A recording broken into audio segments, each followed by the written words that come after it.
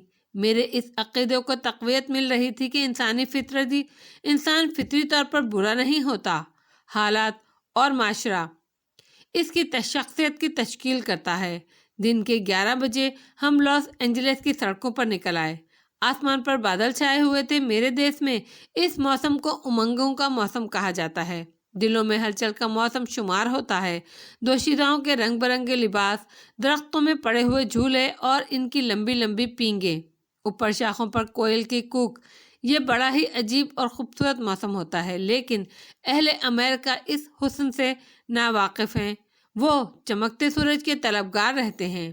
Los Angeles کا شمار امریکہ کے صف اول کے چند صنعتی شہروں میں ہوتا ہے۔ اس کا نواحی علاقہ زراعت اور مویشیوں کے لحاظ سے انتہائی زرخیز اور قیمتی ہے۔ ہوائی جہازوں اور موٹروں کے لاتعداد کارخانے یہاں موجود ہیں۔ اس کے علاوہ یہاں کوئی خصوصی صنعت خام سلولہ سلائیڈ فلموں کی تیاری ہے۔ جس طرح سان فرانسسکو میں چین کے باشندوں کی سب سے بڑی آبادی موجود ہے، اسی طرح لاس اینجلس میں میکسیکو سے باہر میکسیکو کے باشندوں کی سب سے بڑی آبادی ہے۔ طرز تعمیر میں تنوع ہے، یہاں گنبد دار مکانات بھی ہیں اور بھورے پتھروں کے رنگین شیشوں والے مکانات کی بھی کثرت ہے۔